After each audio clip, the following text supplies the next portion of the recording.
Bonjour à tous et bienvenue pour un nouvel épisode de Lecture à chaud. Aujourd'hui, on va lire un article de Confession of a Data Guy. Donc derrière, si je me trompe pas, ça doit être Daniel Bish. Et aujourd'hui, il compare les deux outils SQL Mesh et DBT. Il voit un petit peu ce qui est différent.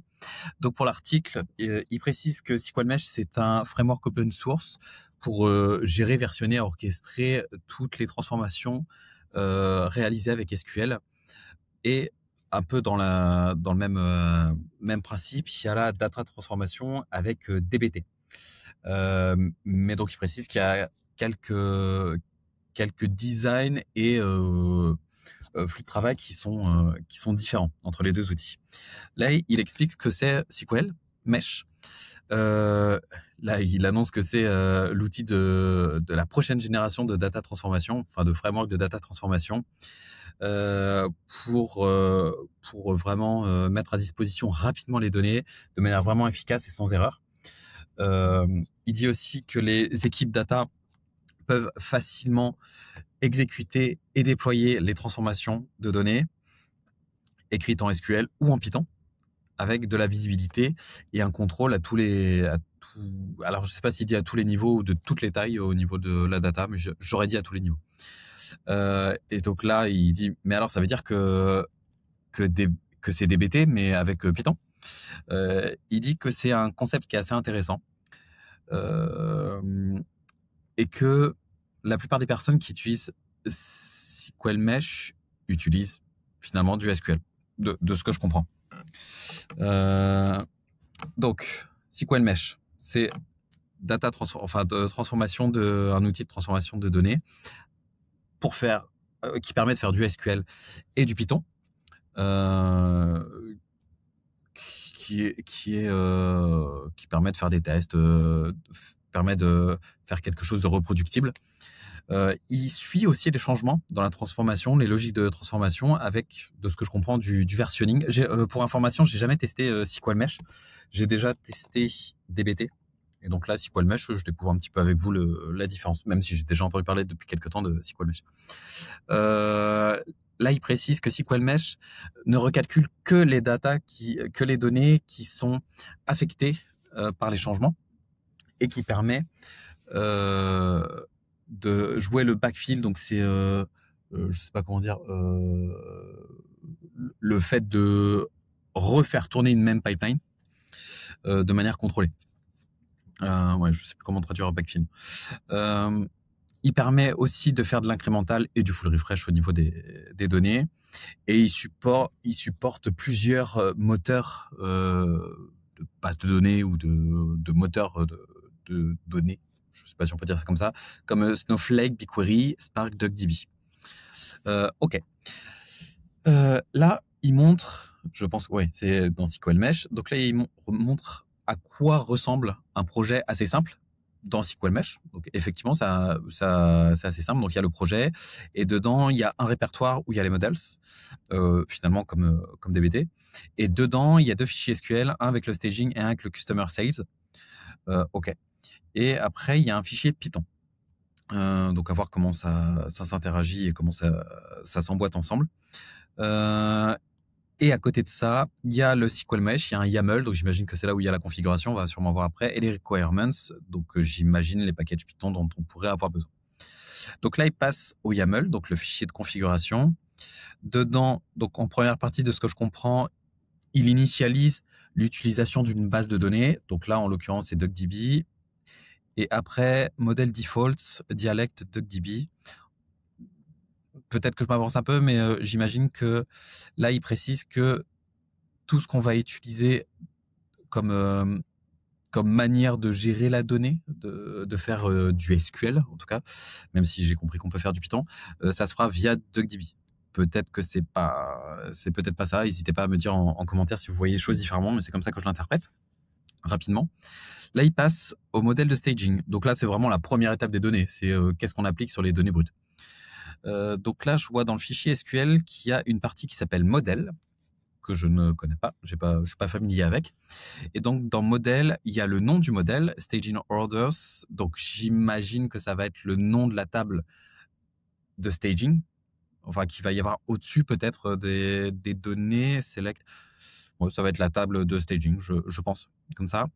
Kind, donc ça va être full. Donc ça, j'imagine aussi que ça va être la manière dont va être initialisée ou rafraîchie la table. Il faudrait voir dans la documentation. J'imagine qu'il devrait y avoir delta, full, quelque chose comme ça. Cron, donc ça veut dire que ça va être exécuté daily. OK. Grain order ID, donc ça, j'imagine que c'est plus ou moins la clé d'unicité. Ça veut dire que pour une ligne, il y a un identifiant de commande. Audits, donc ça, c'est de la data quality, Boolean audit. Donc je pense que ça doit être de la... Ah oui, Unique. Ça doit être de la data quality et description de la table. Très bien. Puis donc après, bon, une requête SQL tout à fait basique. Je trouve ça intéressant. Je pense que dans DBT, on peut définir directement dans le fichier SQL, mais souvent on définit... Et encore, non, je suis pas sûr, je dis peut-être des bêtises. On a plus l'habitude de faire ça dans le YAML, qui est à côté justement du fichier SQL dans un répertoire. Parce que DBT, on a plus le modèle, après on a un modèle de staging, on a l'intermédiate et on a le MART, je crois qu'il y en a 3. Et dans le staging, c'est là où on va avoir le SQL et le YAML à côté pour dire qu'est-ce qu'on fait des tables de staging. Et plus il y a de tables de staging, plus il y a de tables SQL et de YAML. Donc je trouve ça intéressant de le mettre directement ici. C'est vrai que la lisibilité est plus claire sur qu'est-ce que ça va faire. C'est cette requête SQL là permet de générer cette table là en full de manière quotidienne, basée sur l'order ID, enfin une granularité, l'unicité sur l'order ID avec une règle de data quality, une description. Je trouve ça pas mal, c'est assez lisible, mais bon là ça reste une petite table. Donc à voir sur une plus grosse table, ça reste lisible, mais je pense que ça peut le faire. Ensuite, il fait un focus sur le Python modèle. OK. Donc, dans le Python modèle, on utilise SQL Mesh. OK, on importe le package. Là, on définit un décorateur modèle. OK. Dedans, on lui donne un nom. Donc, de la même manière que le modèle qu'on a vu juste au-dessus, je pense que c'est le nom de la table de sortie. De la manière dont on va mettre à jour la table. Donc là, en full, donc on remplace toutes les données à chaque fois. En daily et avec une description. OK, d'accord. Donc, modèle. Et là, il y a une fonction Python qui s'appelle Python Sales. OK, donc qui correspond au name que l'on a donné dans le modèle. Est-ce que ça doit être équivalent? Ça, je ne sais pas. Il faut regarder la documentation. Dedans, ça prend comme paramètre le contexte, start et end. Donc là, les deux dernières, je pense que c'est des dates. OK, le contexte, je vois pas. DF, contexte. OK, bon, le contexte, ça doit être tout le contexte du projet, j'imagine. Ça lui permet d'avoir une vision globale du projet. Peut-être. Fetch DF, donc il ramène les données, DF pour data frame, j'imagine. OK, donc dedans, il y a la requête SQL, avec un F dedans, ce qui permet de remplacer certaines variables au sein de la chaîne de caractères en Python. OK, ce qui paraît finalement assez lisible. Après, j'ai plutôt moins l'habitude avec Python. Donc, ça fait un select étoile from customer sales. Donc, customer sales, OK. Sauf que là, de ce qu'il nous a montré, elle n'est pas encore créée, de ce que je comprends, mais OK. Customer Sales, c'est la table qui est ici, mais on ne l'a pas encore vue. On ne sait pas ce que contient Customer Sales. Pas de problème. Where Order Day est entre les deux dates qu'il a données en paramètres. OK. Là, il dit Data Frame Double Sales OK, est égal à DF Total Sales. D'accord. OK. Une fois deux. OK. Bon, la question que je me pose du coup, c'est comment ça a été initialisé là, le total. Ah oui, ça doit être le nom de la colonne, j'imagine. Total sales. Bon, c'est dommage qu'il ne l'ait pas montré, mais j'imagine que Customer Sales, il se base sur la table de staging. Il fait peut-être une agrégation sur le Customer ID, vu que c'est le Customer Sales. J'imagine comme ça, il fait sauter l'order ID. Ça fait Customer ID avec le nombre d'achats à une certaine date. Je pense que ça doit être quelque chose comme ça. Et donc, j'imagine que le DF Total Sales ici. Donc, ça veut dire que là, en fait, le Total Sales, c'est une des colonnes du Select qui est renvoyée par le Select. Je l'interprète comme ça. Et donc, là, on fait une multiplication par 2 de ces ventes-là. OK, c'est comme ça. Et on stocke ça dans Double Sales. OK, donc dans un autre champ du def. Et on retourne le def. OK, ça aurait été bien qu'il montre l'autre fichier. Mais OK. Donc finalement, ça reste assez clair, ça reste assez simple. Même en Python, finalement, on utilise du Python, mais Ça revient au même que d'exécuter le SQL, c'est juste qu'après on manipule des data frames et on fait un fois deux ici. Ok, c'est une manière, ça marche. C'est juste, enfin, donc là je fais en live avec vous, hein, je découvre avec vous. Donc là j'imagine c'est surtout un moyen d'utiliser Python pour nous faire une démonstration. Et je trouve ça effectivement assez simple et puis c'est assez cohérent avec ce qu'on voit au-dessus. Là, il nous montre la manière de l'exécuter. Donc, on fait l'installation, donc SQL Mesh et DuckDB. SQL Mesh Plan, donc c'est pour faire un dry run, pour voir comment ça fonctionne. J'imagine aussi que c'est pour débugger. Si jamais il y a des bugs, il peut y avoir des bugs lors de l'exécution réelle. SQL Mesh Run, ok, donc ça c'est l'exécution tout simple. SQL Mesh Backfill Customer Sales. Hop. Donc là, en fait, la commande, j'imagine que c'est, il dit à SQL Mesh, tu vas me faire le recalcul de toutes les ventes des clients entre le 1er janvier 2024 et le 1er février 2024. Voilà, avec les start et end qui sont sûrement récupérés ici. Ok, ça marche. Je trouve ça assez clair. Après, c'est vraiment un test vraiment très rapide. Donc là, il dit les takeaways, en gros les points clés de code. Donc il dit que SQL Mesh, les modèles SQL Mesh permettent de se décrire eux-mêmes. Donc ça, j'imagine que c'est le fait que ce soit intégré au fichier SQL. Il supporte l'incrémental et le full refresh. Ok. Et il peut mixer du SQL et du Python de manière transparente. Effectivement, j'ai trouvé que c'était assez transparent et cohérent par rapport à ce qu'on voyait entre les deux. On peut créer un plan, donc ça, il parle du dry run, l'exécuter, faire une reprise. Voilà, le backfill, c'est plutôt une reprise de données. Des commandes en retirant le besoin de faire appel à un scheduler externe dans beaucoup de cas. Ok. Donc là, il rentre dans le dur en disant les différences clés par rapport à DBT. Donc l'exécution du modèle. Donc DBT permet de faire un compile et exécution. Enfin, il est plus en mode approche. Donc tu compiles le code, il te génère. Bon, il l'explique ça. Et en gros, il te génère à partir de tes modèles SQL un gros script SQL que l'on peut exécuter sur un data warehouse. Ok. Là, il dit que les changements récents nécessitent d'exécuter tout le modèle, tout le DAG, mais bon, on va dire tout le modèle. Ou alors, il faut faire une sélection manuelle de ce qu'on veut exécuter. Effectivement, avec DBT, on peut choisir précisément ce qu'on veut exécuter. SQL Mesh. Donc, il dit qu'il maintient un plan, comment dire,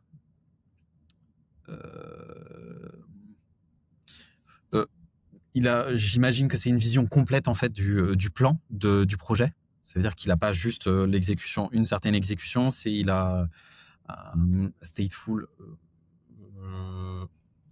Ouais, je pense qu'il a, je sais plus comment dire. Pour moi, c'est qu'il a une vision globale du projet. N'hésitez pas à me dire en commentaire comment vous traduiriez ça, stateful. Un état complet en fait du projet, du plan. Quand on change de modèle, SQL Mesh calcule ce que l'on a besoin vraiment de recalculer basé sur le versionning et les dépendances. Ok, il faudrait creuser le sens versionning. Ah bah il en parle juste après. Mais j'imagine que c'est différents états de la donnée selon les changements. À chaque fois qu'on fait un changement sur le plan ou la manière dont on fait sur SQL Mesh les modèles, ils versionnent, j'imagine. Et ils disent qu'il réduit les recalculs non nécessaires. Ok. Donc le versionning et les différences dans les données. DBT. Le versionning est géré de manière externe sur Git. Ok. Donc ça veut dire qu'il ne suit pas en interne le changement de version des ensembles de données. SQL Mesh, il fait une sorte de photographie de chaque modèle, enfin de la définition de chaque modèle, pour faire un suivi de quelle est la version de la donnée qui est actuellement dans le data warehouse. Ok. Ça permet de faire des reprises seulement sur ce qui est manquant ou ce qui est périmé, les partitions périmées. Je vois pas comment traduire ça autrement. Les tests New Tendency Virtual Environment before applying them to prod. Ok, donc là, il fait, avant de déployer, il fait des tests d'échangement dans un environnement virtuel. Donc ça, c'est pour éviter de pousser en prod n'importe quoi. Ok, d'accord. Voilà, je lis avec vous. J'ai pas trop de retours à faire pour l'instant, comme je découvre aussi SQL Mesh avec vous. Effectivement, l'article, bon, là, je suis déjà au deuxième, mais je vois qu'il est clairement orienté pour l'utilisation de SQL Mesh. Et donc là, il met en avant effectivement les bonnes différences. Ça aurait été bien aussi de voir l'inverse. Les environnements. Donc DBT, tu as des schémas séparés, dev, prod.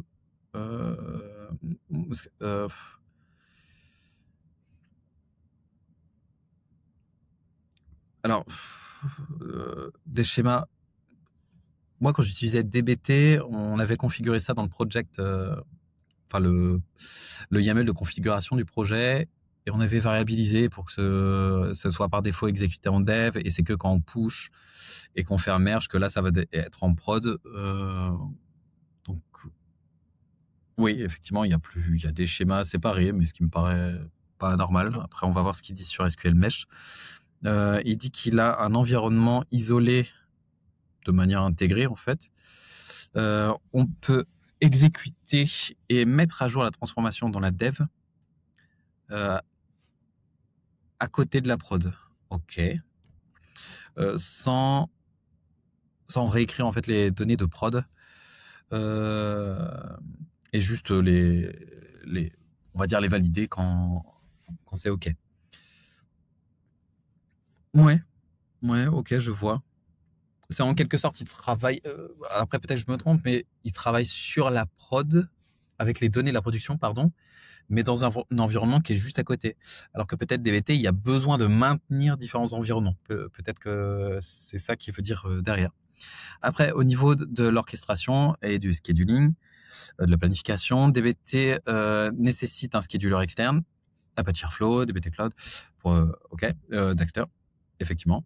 SQL Mesh, il a un scheduler inclus, d'accord. Donc c'est pour ça que ici on voit bien le cron daily, ok.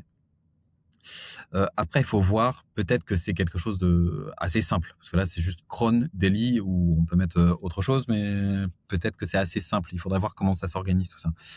Si on a des projets complexes, on pourrait peut-être apparaître une gestion par fichier avec de l'API, à voir les limites aussi de SQL Mesh.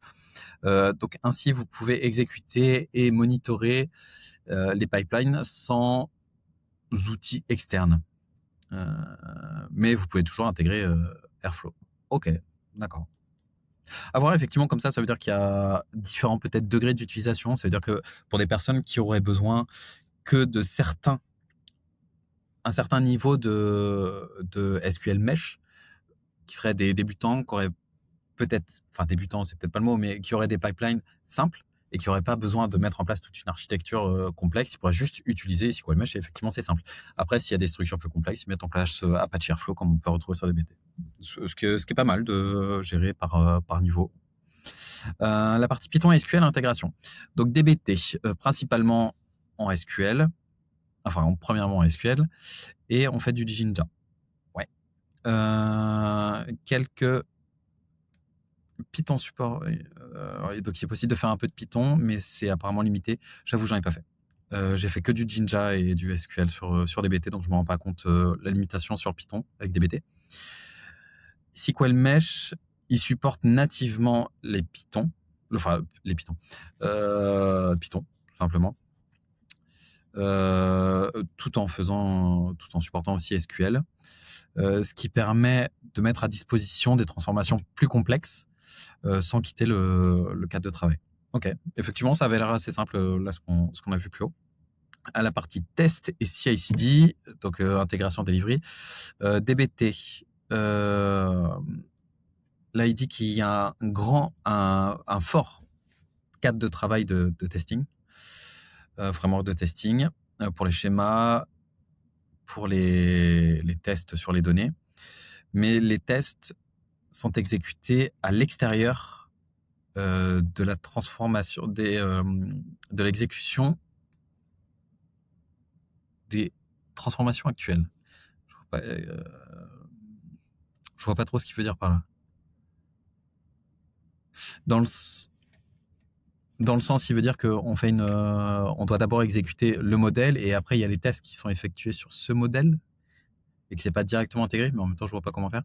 Mais ok, d'accord, faudrait creuser ça.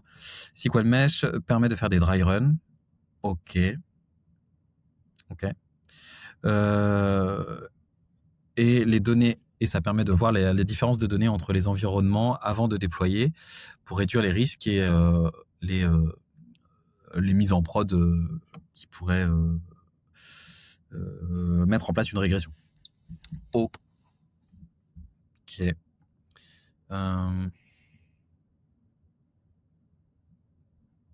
Ok. Mettre la différence entre deux environnements, effectivement, je trouve ça intéressant. Parce qu'effectivement, DBT, on peut ouais, non, nativement, on peut exécuter à la limite sur de la prod avec une entrée en prod, mais une sortie dans un autre environnement de dev. Mais il ne met pas tout de suite en évidence les différences entre les deux. Effectivement, il faut aller chercher nous-mêmes pour faire nos propres tests. Donc là, ça a l'air plus intégré. Là, il a fait un tableau récapitulatif avec les différentes fonctionnalités avec DBT SQL. Ok, donc là, c'est tout ce qu'on a déjà vu jusqu'à maintenant. On va pas le refaire. N'hésitez pas, si vous souhaitez vous arrêter sur la vidéo et regarder un peu le rappel des fonctionnalités. Après, si vous n'êtes pas sur la vidéo, n'hésitez pas à remettre au début pour qu'on revoie ensemble les différentes fonctionnalités. Et à la fin, il dit, si vous voulez un raccourci mental, DBT est bien pour faire du SQL, des transformations SQL déclaratives avec une grande communauté et beaucoup d'outils. Strong community and tooling, je dirais ça comme ça. Et SQL Mesh ajoute une conscience de l'état global du projet avec une orchestration intégrée, le versionnement des environnements.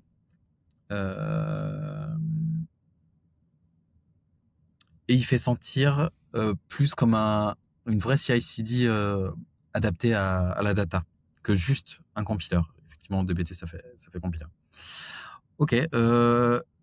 Donc l'article, ça met bien en évidence les différences entre DBT et SQL Mesh, avec clairement. Alors, je ne sais pas si c'est un parti pris déjà plus sur SQL Mesh ou si il a vraiment fait. Il s'est limité à cet article-là et enfin à ce test-là, il a bien vu que SQL Mesh, dans son cadre de test, était beaucoup plus adapté ou apportait plus de choses.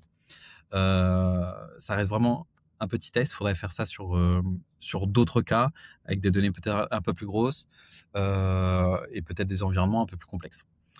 Mais je pense, et j'entends de plus en plus parler de SQL Mesh, et on va en entendre parler depuis qu'il a été racheté par Fivetran récemment. Ça pourrait être bien de le tester. N'hésitez pas à faire vos retours si jamais vous avez déjà utilisé SQL Mesh dans votre entreprise ou même en faisant des tests. Ça pourrait être intéressant d'avoir d'autres retours pour compléter celui-là. Merci de votre écoute et à bientôt.